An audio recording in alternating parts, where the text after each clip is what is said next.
Hi everyone. We are back with another video, and we have Praful with me. Hi Praful. Hi Kenny, what we are going to study today? Yeah, so today we will take a look at something in Kotlin, and you can see the title on the screen. It's like statement versus expression, and I am assuming that that will make you feel it will be very boring, but I assure you it will be a little interesting by the end of the conversation. So what do you think when you're thinking about statement or expression? I don't literally think because these are very basic topics. Usually I forget. Mm, But as a mm. statement and expression, I usually think of if else condition or variable assignment and those sort of things. Yes. So in terms of statement that we usually do is like maybe an assignment statement or a print line statement or any of those like if statement, all of that things come there. And expression is where we have some mathematics or some computation or a function call which will return a value. Okay. So if else So condition is a statement or it is a expression? if else is a statement because it is doing some work but it is not returning any value. But inside if condition, we are giving some expression, right? We are calculating something condition. Yes, yes. So, we can have expressions within statements. So that is also something that we will see in this But last document. time you have shown Um, if condition also return some values. I will tell you that that is what we'll come to. Okay, nice. That is the fun part. Yes. So we established that expression is something like a computation or something that returns a value. And a statement is something that is maybe doing some assignment or causing a print line, which is like a side effect. Okay. And we can also have expression within a statement. So statement can have an expression. So here you can see if we are creating val a equal to 5 into 3. So this entire thing is a statement, but the inner that 5 into 3 is an expression. Okay. Oh, okay. Makes sense. Right. Same question that you asked. Right. Hmm. So what it comes to in terms of the interesting part is where Kotlin is differing from other languages is that many things in Kotlin are a statement and an expression at the same time. Okay. So let's take a look at that if condition that we were talking about. Okay. So on the left side, you can see the statement way of writing an if condition. And on the right side, you can see the expression way. Okay.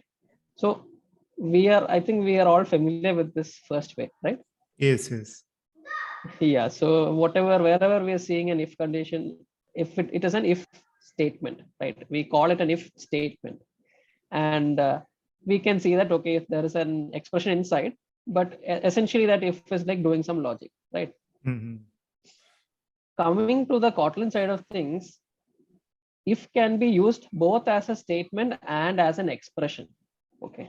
So when I'm saying if can be used as an expression, it means that whatever is happening inside the if, it can return a value or it can be evaluated. Okay. So I'm not what very is happening is, certain, but in kind of self scripting, I think this approach is being used from older days. okay. I'm not very certain, but I'm getting a feel of it. Got You it. go ahead, Kenny. Yeah, I think also that this is something that comes with the functional paradigm of programming and not from the object oriented. But because Kotlin is having both object oriented and functional aspects, Kotlin is doing like this. That is what I understand. Okay, yeah. So in this case, we are having an if condition. And so within each of these blocks, we are saying, okay, negative or else is positive. So whatever the block is, that last value becomes the return value of that entire expression. So if a is a negative number, we come into the first block and the first block value is negative. So it's like a return value. So that gets stored into this variable. And if the else condition is coming, then this value gets stored into the variable. Yeah, this kind of thing, more than feature, I feel it is adding more confusion to the developer. Because nowadays, one developer needs to learn JavaScript, Java, or Kotlin, for your example, multi-programming. True. And transition from one True. programming language to another is adding to a more confusing this kind of construct. That is true. I mean, reading code will definitely be a pain, especially if you have someone who knows only Kotlin. then they will use all of this stuff. Yeah. So that way it could get confusing. Yes. So yes, from that, so let's just see an example, just whatever we've talked about so far. We will just see an example. So it is a similar code that we are having. We are initializing a value called a, and let's say it is 1. And then we have the same if condition. So if a less than 0, we are printing a is negative and we are printing a is positive in the other case. So here this if is used as a statement. So there is a print line and there is a print line. So when we are running that, we can see 1 is positive. So this, I think you might be familiar with this $a thingy within the string codes, right? Yes, yes. Like, do you want to talk about it? So it is a kind of variable in string interpolation, right? Like in different programming language, it's done different way. Normally the $a signifies the value of the variable. Like a will contain 1, so that 1 will be substituted in the string. Yes, yes. And I think that makes it much easier for us to create the string rather than having string plus and all that stuff, right? Yes, yes. Yeah. Okay, so let's maybe try with another negative value.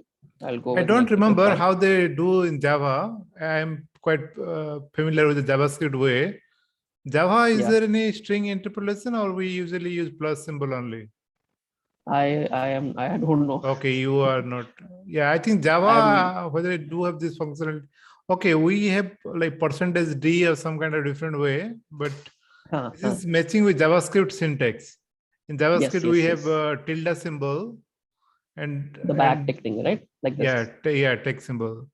And $a is with the curly bracket. Curly bracket a little bit similar. Curly bracket in there. Right? Yes, yes. This one. Yep. Yeah, got it. Here also we can include the curly bracket, but if you need to like do more complicated things, maybe like a dot to string or something. If you're doing something more, you can have an expression inside this. Okay, so you can have also curly bracket here as well. Yeah, that is optional. If you're just printing that variable, you don't need to give it. But if you need to like do some operation with that after that, maybe toString. I think toString is being done automatically, right? But if you want to do something like that, then you have to give the curly bracket. Okay, so JavaScript developer to migration to Kotlin would be much more simpler rather than Java to Kotlin. Yeah. True. That is true. A lot of things are similar. Yes. Yeah. Okay. So so let's try with a -5. So we're running. So we're getting -5 is negative. Okay. Yep.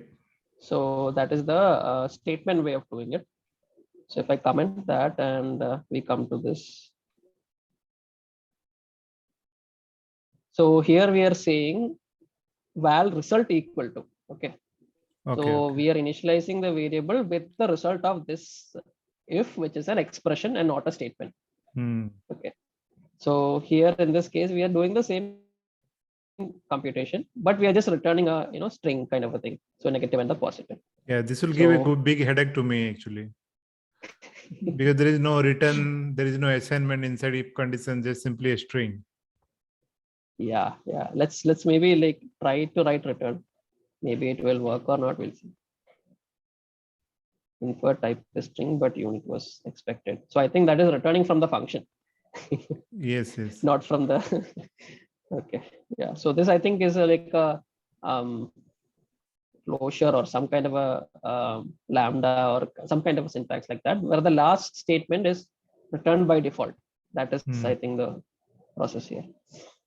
So yes, coming back. So result value is negative. So that string gets stored into the result variable.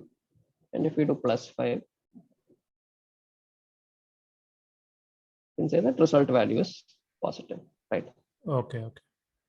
So that way we can use that if condition, the if as a statement and also as an expression. And if you try to search for Kotlin if statement, you won't get a correct answer for it.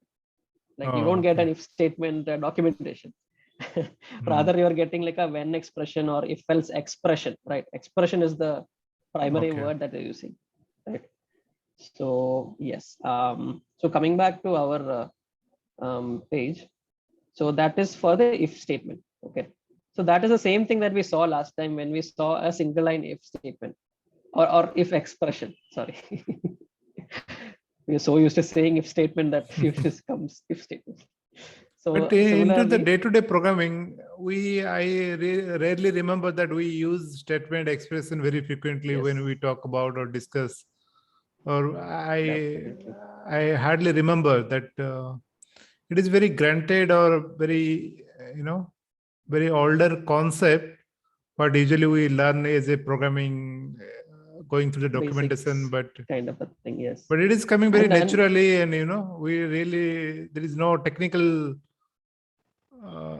complexity to differentiate and go through much more in detail, I believe. yeah, that is the case for normal languages, but for Kotlin you have to think, is this an expression Yes. or a statement? Yep. So some other things other than the if condition is you have the when statement or when expression, sorry. When can also be statement, I mean, but that also works, still works, and when can be used as an expression. So this is just a simple example. I am not going much into depth in that. Maybe some later time we will look at it. Similarly, try catch can also be an expression. Expression means it will return something, right? As a layman Yes, term. yes, yes, And which can be assigned to a variable in the left-hand side. yes, yes. And statement means it will just simply do something. So it won't return anything apart from if condition or while condition. I mean, in this case, if and like when can be used as expression, so it will return something. But like maybe in TypeScript or other Java coding, it is not going to return any value. You Yes. can't Yes. assign it to something. Yep. Right. So yeah, that is about it in terms of the expression. So how do you think? Was it interesting or boring? No, not about interesting or boring, but I understand it is a little bit different. Like if condition, we are Yes, returning yes. some string, the syntactically is a bit different. But many Yes. other people may be interested to use it. I'm not seeing any much use case for this. Maybe for simple one-liner statement, this may be helpful. But anyway, we have tertiary Yes. syntax all over the place. So that usually do for one-line statement. Yeah. And this is like ternary. I mean, that is not available in Kotlin. So you have to use this. And when you're using this, you will think, okay, how does this even work? Because you're not used to if returning something, right? So I But this think design that, practice, I personally don't like it because tertiary operator, I think in most of the programming language I see it is very common, popularly using the same syntax, right? yes, definitely. Maybe Python or Ruby, or maybe everybody is using that same syntax. JavaScript and everything has the same syntax. And this guy come up with a different style. It's like I'm not one of the old people. I'm the new people, like new ways to do things. Yes. But it will confuse people, definitely initially. Yep. But it is good to know. Yes, it's good to know. Yes. So yeah, that's it, Praful. Any other words that you want to share? No, thanks, Kenny. It was good to know a little bit different syntax today. Great.